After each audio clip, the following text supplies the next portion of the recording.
Bonsoir, bonsoir, bonsoir, bienvenue à l'offrande du soir.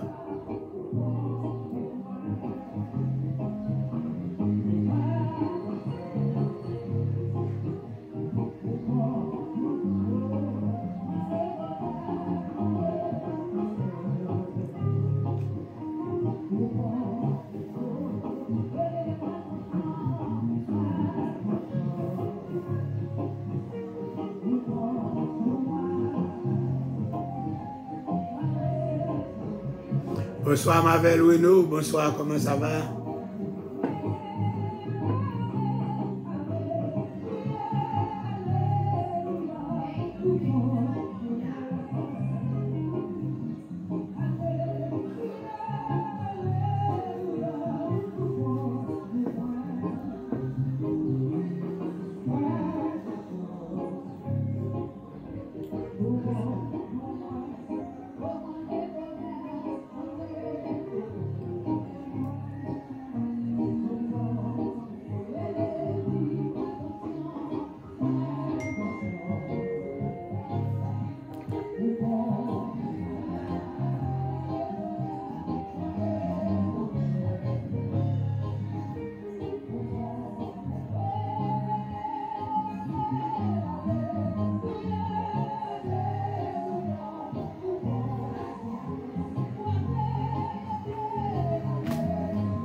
I miss you too, guys.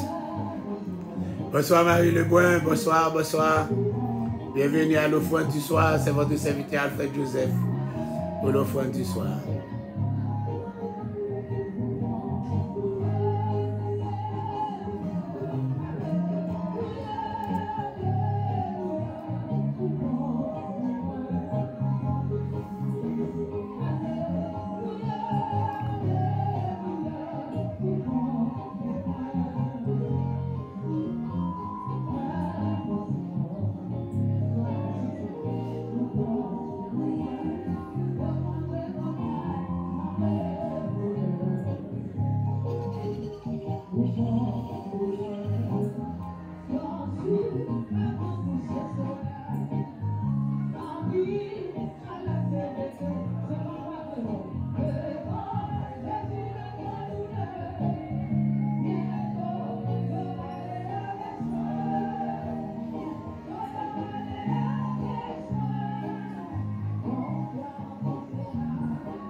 Bonsoir Sheila Morin, bonsoir.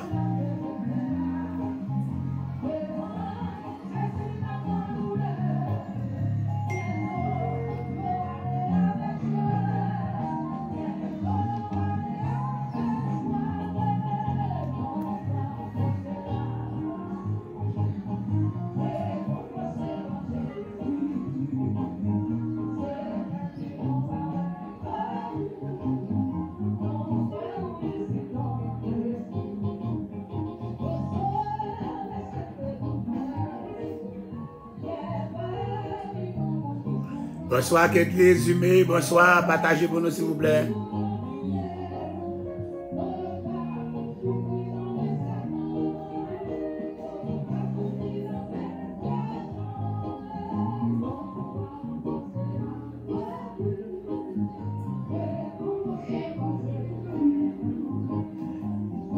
Bonsoir Cathy Joachim, bonsoir. Good afternoon.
Partagez pour nous, s'il vous plaît, c'est l'offrande du soir, ce dimanche 21 août 2022. À 4 là, on va faire mariage. Si on finit l'émission avant là.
Jésus-Christ, yes, il nous pas ouais.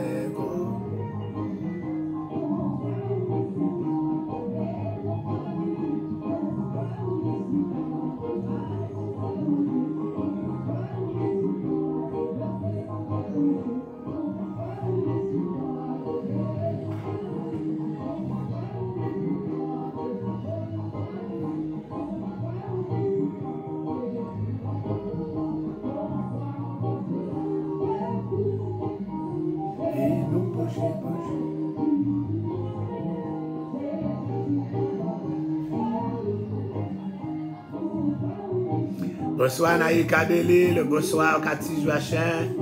Partagez pour nous, c'est l'offrande du soir ce dimanche 21 août 2022.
Besoin les gants vont souffler, chaque moment sous le ciel là.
Bonsoir, Maître Masson Joseph, comment ça va? Comment la vie? comment dirais-je, tu traites un peu naïve.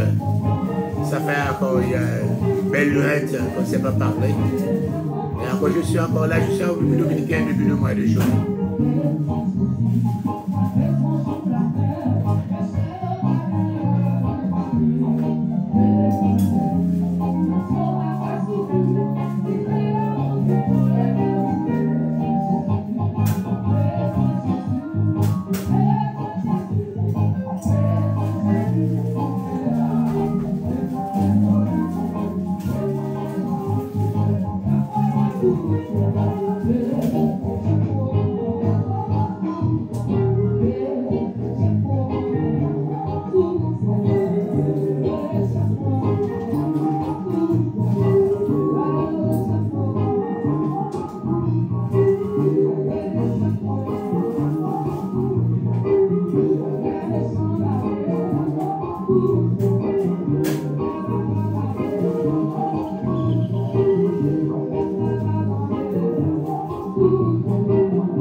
Bonsoir Marie-Azor, belle bonsoir, belle bonsoir.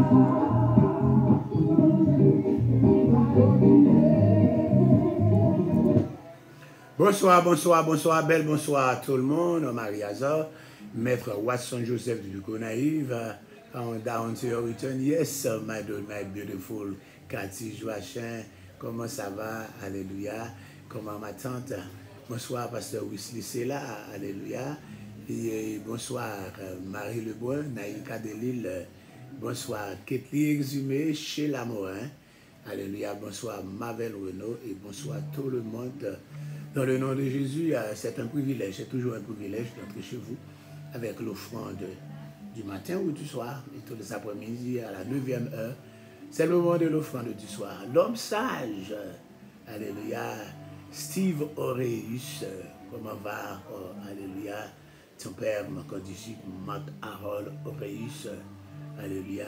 Le gros mornay comme moi, à la gloire de Dieu. Toujours, tu as parlé de Fanimbo. Vraiment, j'ai mon gros dans Fanimbo.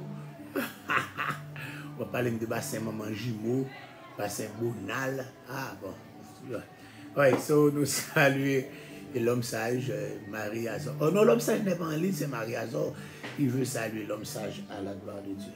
Notre Seigneur, dans le nom du sang versé de Jésus, nous nous courbons devant ta sainte majesté avec révérence, avec humilité, avec joie, la joie de ta présence, juste pour te remercier parce que encore tu as été pour nous un grand Dieu, un bon Dieu, un Dieu bon, un Dieu bon, tu es bon, tu es bon, tu es bon, alléluia.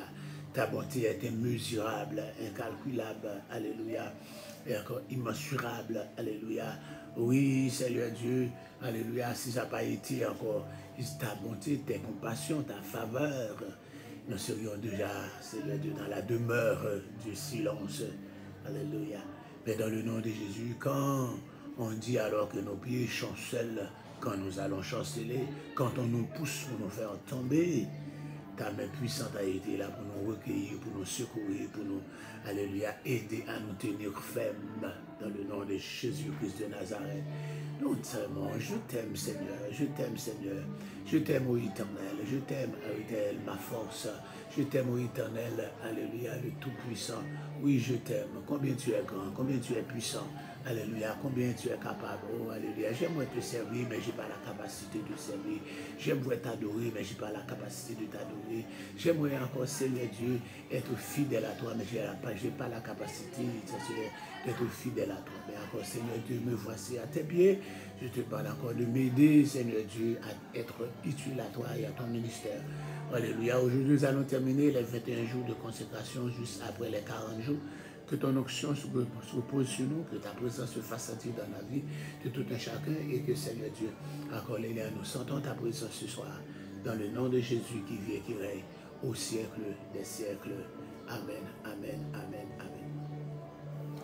Bon, cet après-midi, nous allons attaquer, nous allons étudier encore notre livre. Ça ne fait pas partie des épîtres pauliniennes, mais ça fait partie des épîtres générales qu'on appelle épîtres catholiques.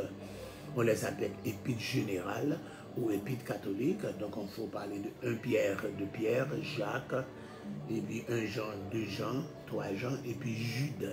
Alors, ces épîtres, ces lettres font partie des épîtres, des lettres encore générales ou encore catholiques. Les épîtres catholiques, les épîtres générales.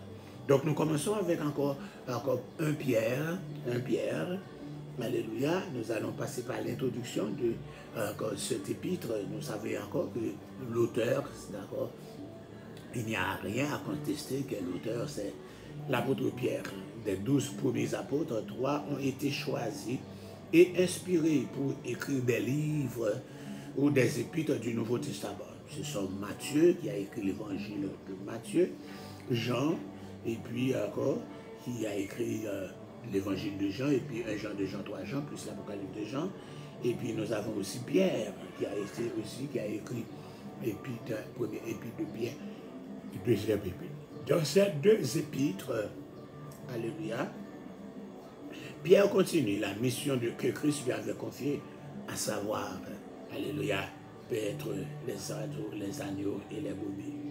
Vous vous rappelez de Jean chapitre 21, après la résurrection de Jésus, alléluia, par le premier jour de sa résurrection, le premier dimanche, mais un autre dimanche, à ce moment-là, Jésus étant apparu au milieu d'eux, les portes étant fermées, Thomas n'était pas là, et Thomas qui disait, si je ne vois pas dans ses mains les manques des clous, si je ne vois pas, si je mets ma main dans ses côtés, je ne croirai pas. Alors Jésus s'est apparu pendant qu'ils étaient assemblés, les portes étant fermées, alléluia, par peur des Juifs, il s'est apparu en disant, la paix soit avec vous. Il a restauré Pierre en disant, Pierre, m'aimes-tu plus que cela? Pierre a répondu encore en utilisant les différents mots grecs utilisés pour le mot amour, alléluia, etc. Depuis amour philéo, amour agapao, etc. Par tous les différents mots grecs. il y a l'amour Eros, on n'a pas utilisé ça, encore entre Akapao et Philéo. Alléluia. So, il a utilisé encore un thème décroissant. Alléluia. Et c'est ici Dieu lui a encore ordonné de paître, de paître, alléluia, encore les agneaux et les brebis. Et donc ainsi, Paul a continué sa mission de paître les agneaux et les brebis comme il a reçu cette commission, cet ordre, alléluia, de le faire.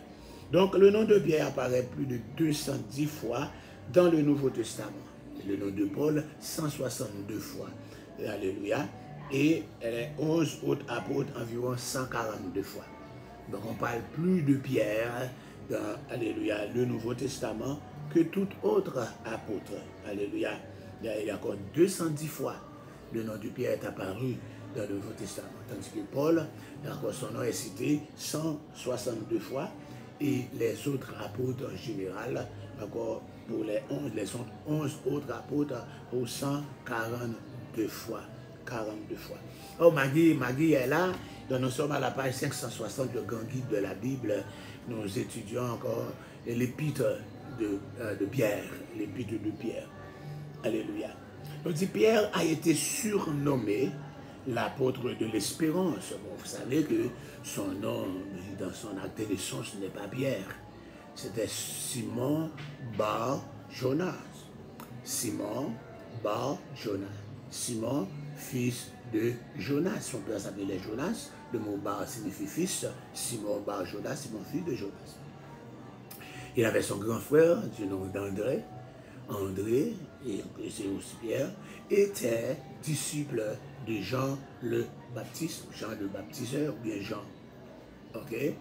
Jean, après avoir reconnu la divinité de Jésus, alléluia, en acceptant de le baptiser dans le Jourdain, et encore quelques jours après, selon 1 Jean chapitre 1 verset 29, je ne le connaissais pas, mais celui qui m'avait envoyé baptisé m'a dit, celui sur qui tu vois la colombe descendre et poser sur sa tête, celui.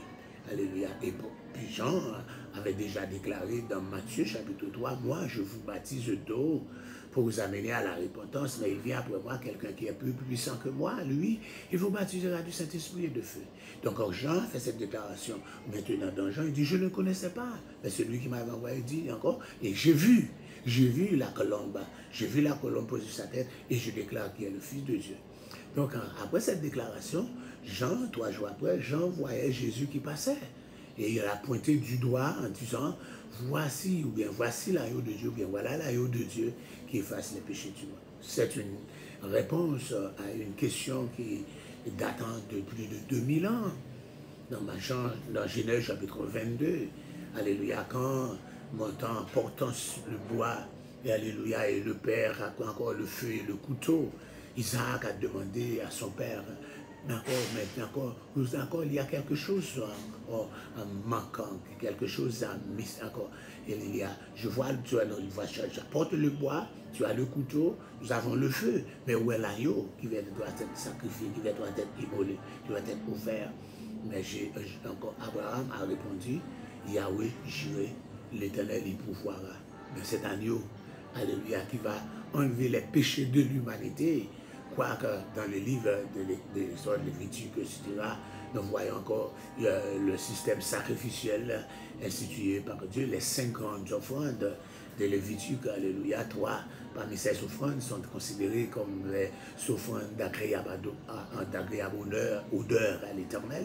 L'Holocauste, sacrifice de fleurs de farine, sacrifice d'action de grâce, ce sont des offrandes qu'on présente à Dieu, non pas pour le péché, c'est pour cela qu'on les baptise d'encore offrandes d'agréable odeur à l'Éternel. Puis il y a des offrandes, offrandes de culpabilité, et puis l'offrande, alléluia, et le péché. Donc c'est encore offrandes qui ne sont pas d'agréable odeur à l'Éternel. On peut encore parler encore de 5 offrandes. Parmi les offrandes, encore pour s'approcher de Dieu, il faut un agneau ou un taureau ou un cabri. Donc pas mal d'agneaux ont perdu la vie, alléluia, ont été offerts, mais pas l'agneau. Ce sont des agneaux. mais Jean a pointé du doigt, voici l'agneau. Cet agneau dont j'ai parlé, c'était l'agneau, encore un symbole de l'agneau pascal que nous trouvons dans Jean, dans Exode chapitre 22. L'agneau pascal, encore qu'on a pris en Égypte, qu'on a immolé en Égypte, qu'on a pris de son sang, qu'on a marqué les linteaux des portes pour les préserver de l'ange de la mort.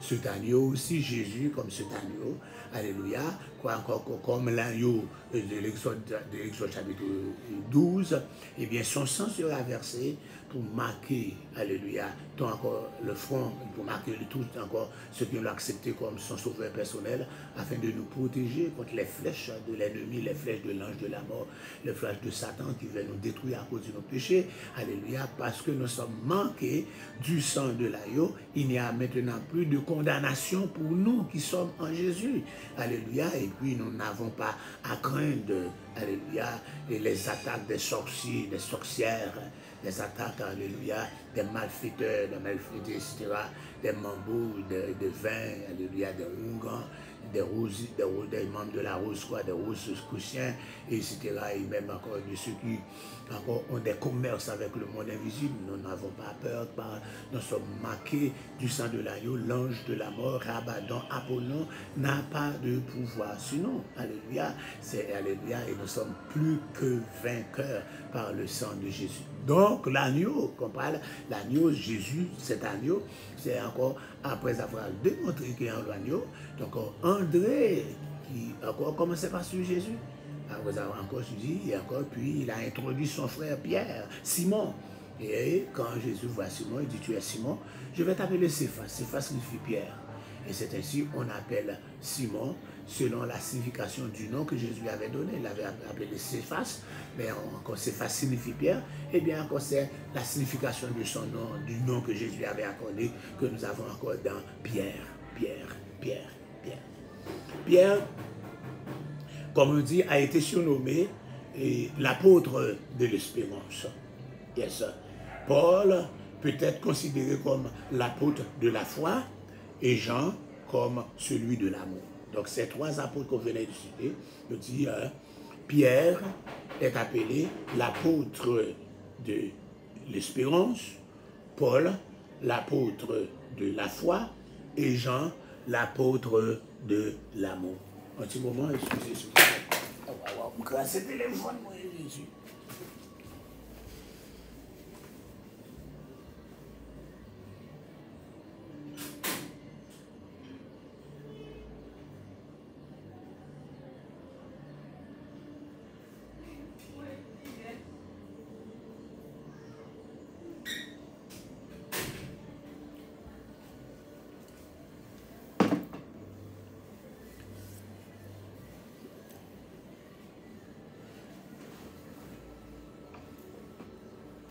Ok, je suis de retour. On a frappé à la porte, il n'y avait personne pour ouvrir. Je dois être là.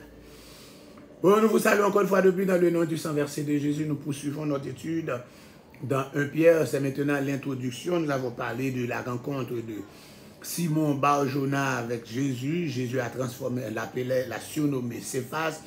Céphas qui signifie Pierre. Ainsi, nous avons encore la signification de son nom, pas encore son nom original, pas le nom accordé, encore donné par Jésus, mais c'est encore la signification de son nom. Nous avons Pierre. Nous dit, l'apôtre Pierre a été surnommé l'apôtre de l'espérance, l'apôtre Paul, l'apôtre de la foi, et l'apôtre Jean, l'apôtre de l'amour. Un des mots-clés de cette épître, de l'épître de Paul, de l'épître de Pierre, donc c'est souffrance. Un des mots-clés, c'est souffrance. Souffrance. Ce terme et ses synonymes sont employés 16 fois dans l'épître. 16 fois dans l'épître. Dans 6 cas, il s'agit des souffrances de Christ et dans 10 autres cas, des souffrances du chrétien. Un autre mot important est grâce, que Pierre utilise encore 8 fois. Donc on a encore souffrance, 6 cas, souffrance de Christ, 10 autres cas, et encore total 16 fois. Le mot souffrance est employé 16 fois, 6 fois pour les souffrances de Christ et 10 autres cas pour les souffrances du chrétien, si le chrétien souffre. L'autre mot utilisé dans 1 Pierre, un autre mot important, c'est le mot grâce. Grâce que Pierre a utilisé 8 fois. fois. Pierre a probablement écrit cette épître vers la fin de sa vie. Vers la fin de sa vie. Encore, on pense que peu après avoir écrit l'épître, Pierre a été arrêté et jugé. Comme, alléluia, Paul a été arrêté après l'incident du 19 juillet de l'an 64. Est-ce que vous prenez note sur ce qui est encore, je répète, l'incident du 19 juillet de l'an 64. Les dates sont très importantes aussi. Okay? Qu'est-ce qui s'est passé le 19 juillet de l'an 64? C'était l'incendie de Rome, qui va commencer avec la persécution de l'Église. Et les 10 grandes persécutions par 10 différents empereurs, de Néron jusqu'à Domitien. Yes. Ah, tu as pris note, ok, yes. De Néron jusqu'à Domitien. Après 19 juillet de l'an 64, la persécution va commencer, on a arrêté l'apôtre Paul, et puis il semble que c'était à cette époque que Pierre a écrit, et puis encore tout de suite après avoir écrit, Pierre aussi a été arrêté. Il a été arrêté et jugé. Entre le jugement et l'exécution de la sentence, il écrit 2 Pierre. Il a écrit Pierre avant d'être arrêté, il a écrit un Pierre, mais après avoir, entre le jugement et l'exécution, alléluia, il a écrit 2 Pierre. D'accord, nous avons des références, alléluia, selon 2 Pierre, chapitre 1er, 13 à 21. Si vous avez de la patience pour être avec moi, 2 Pierre, alléluia, chapitre 1er, c'est tout près de l'Apocalypse, donc vous n'avez pas à vous tracasser la tête. L'Apocalypse, vous retournez, vous allez trouver Jude, et puis les 3 épîtres de Jean. 2 Pierre, chapitre 1er, verset 13 à 21. Est-ce que vous êtes là? Et je regarde comme un devoir, aussi longtemps que je suis dans cette tente, de vous tenir en éveil par des avertissements. Car je sais que je la quitterai subitement. Parce qu'il a été déjà arrêté, a été déjà jugé et condamné. Donc il dit, je sais que je la quitterai subitement. Quelle est encore cette tente? Vous savez, le langage de la tente, la comparaison à notre corps, à une tente a été faite aussi, alléluia, par l'apôtre Paul dans 2 Corinthiens, chapitre 5. Nous savons en effet, sur cette tente où nous habitons sur la terre est détruite. Nous avons dans les ciels un édifice qui est l'ouvrage de Dieu, une demeure éternelle. Donc Pierre utilise encore ce même langage. Notre corps est considéré comme une tente qui peut être détruite. Alléluia. Donc il parle dans le verset 13. Et je regarde comme un devoir aussi longtemps que je suis dans cette tente. Alléluia, semblable encore si cette tente où nous habitons sur la terre détruite, dans cette tente. Et puis dans le verset 14, c'est déclaré, car je sais que je la quitterai subitement, car il a été déjà jugé, alléluia, et condamné, ainsi que notre Seigneur Jésus-Christ me l'a fait connaître. Il semble que Jésus-Christ l'a fait connaître qu'il va encore laisser cette terre. Et parfois, quand on est arrêté, alléluia, on a l'espérance, on a l'espoir, et alléluia, d'avoir la vie sauve, comme pour la première fois, Pierre a été arrêté. Et puis un ange, a ouvert les portes de la prison, il l'a mis hors du danger. Vous savez ce qui s'est passé. Quand il frappait à la porte, alléluia, Rhodes était venu, alléluia, quand il disait encore c'était Pierre, on ne croyait pas.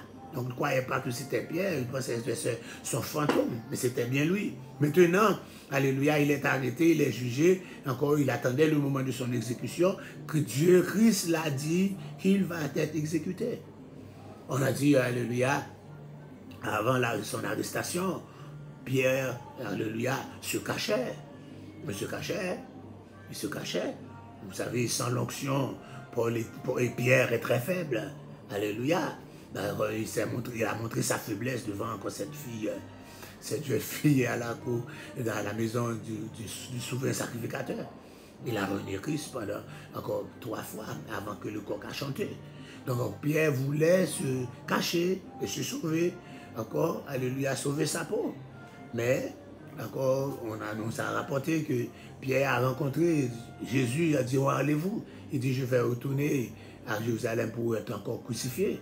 Pierre a compris, qu'alléluia, que c'est la volonté de Dieu d'accepter le martyr. Et c'est ainsi qu'il est resté. Et puis il a été arrêté. Là, nous avons dit que, alléluia, selon ces versets, alléluia, donc encore Pierre savait vraiment qu'il allait laisser cette tente. Cette tente. Et c'est à ce moment-là qu'il a écrit 2 Pierre. 2 Pierre. On pense que la date de rédaction se situe autour de l'an 64. Vous savez, après le 19 juillet 64, c'est là qu'on commençait une masse arrestation des dirigeants de l'Église, des anciens, qu'on appelle anciens, pasteurs, évêques, une masse arrestation, alléluia, une arrestation en masse, etc. Et c'est ainsi qu'on a arrêté Pierre, on a arrêté Paul, etc. Allez, après, avant la violente persécution déclenchée par Néron, cet empereur mourit en 68. Donc, dit dans 1 Pierre chapitre 5, 13, l'auteur déclare écrire de Babylone. Il a dit de Babylone.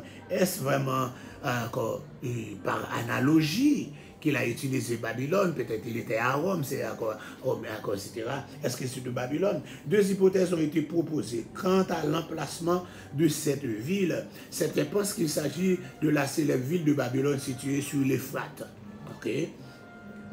Mais peut-être c'est l'interprétation la plus naturelle du passage. D'ailleurs, Pierre énumère les pays d'Est en Ouest. Dans 1 Pierre, chapitre 1er, il parle des pays d'Est. Il parle aussi des pays d'Ouest. Simon Pierre, serviteur et apôtre de Jésus-Christ, à ceux qui ont reçu en partage une foi du même prix que la nôtre, par la justice de Dieu. Donc, ça, c'est 2 Pierre. Laisse regarder dans 1 Pierre, l'introduction.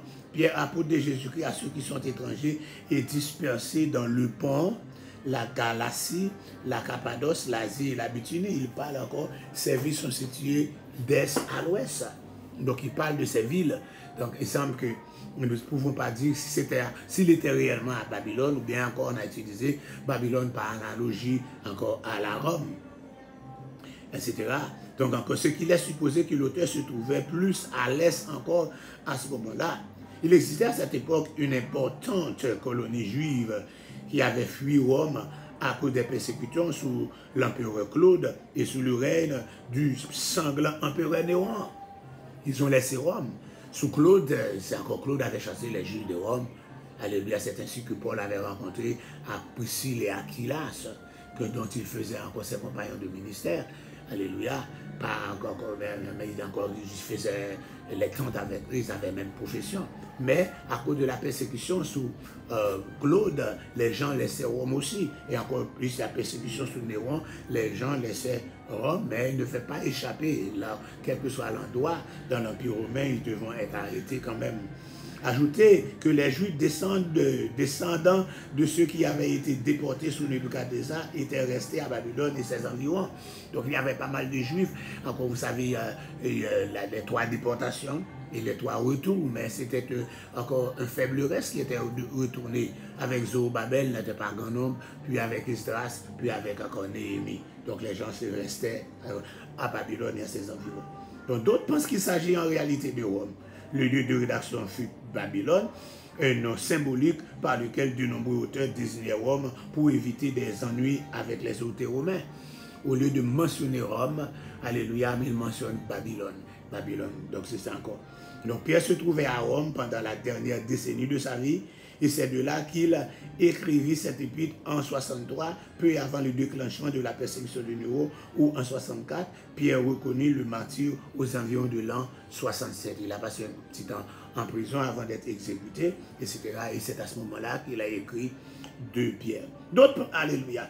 D'accord. Un autre détail semble confirmer cette interprétation. Pierre déclare en effet que Marc était à ses côtés à ce moment-là. Or, peu avant, Paul avait demandé à Timothée de venir le rejoindre avec Marc. Donc, si Marc était encore à Rome et il était aux côtés de Pierre, donc il semble que la lettre, l'épître avait été écrite encore à Rome. D'accord, c'est encore de Babylone. Babylone, c'est encore par analogie qu'on a utilisé Babylone. Il semblerait que la séduction du monde s'était introduite parmi les membres et que les dirigeants eux-mêmes avaient succombé aux attraits du matérialisme que Paul était déjà commencé à prêcher, etc. Ok, donc nous restons là, nous poursuivons notre étude si nous avons le temps demain matin. À la gloire de Dieu, c'était votre serviteur, Alfred Joseph, pour l'offrande du soir. Bonsoir, Gerda Merville. Si je ne savais, tu n'étais pas là, c'est pour cela que je fais ça en français. Je le refais en anglais ou en créole. Alors, mais encore, essayez de comprendre. Bonsoir, Marie-Azor. Alléluia. Au revoir, Marie-Azor. Au revoir, Marie Lebrun. Alléluia. Au revoir, Louise-Lynn Joseph, tu as bien compris. Alléluia. Et au revoir, Marie Lebrun, tu as compris aussi. Au revoir, Marie-Azor. Bon, ça encore, elle est dans son assiette. Marie-Azor est dans son assiette. Après, elle comprend très bien. Monique Jean-Baptiste aussi. Alléluia. Chérie Julien aussi. Maggie Love. Alléluia. Et alléluia, et etc. Sans oublier Maître Watson, bon oui, elle est plus que dans son assiette. Alléluia, c'est un avocat, ça. So, alléluia. Et nous savons encore Cathy Joachim qui a oublié un peu, alléluia, mais qui comprend un peu. Pasteur Wesley, c'est là, nous saluons dans le nom de Jésus. Alléluia. Et puis, Naïka Delil, hein, comprend très bien. Alléluia. Ketli Exhumé, je ne sais pas, alléluia, mais oui, et, etc. Marvel Renault, alléluia, qui sait un peu, car encore l'anglais, encore, c'est accaparé de ça et de son français, donc, etc. Bye. It's been a while, c'est encore, alléluia. Have a blessed day, alléluia. Bye bye, God bless you. Voilà, aller là, à 4 langues de mariage là, et 3 mariages, vous pouvez le faire là, alléluia. So, des deuxièmes des sorties dans la chambre, pile glace, dans la chambre, pile soda pour bail. Cette dernière réception, on va le faire là, etc. Donc, que mon Dieu bénisse nous, mes amis, la journée, ok? Bye bye.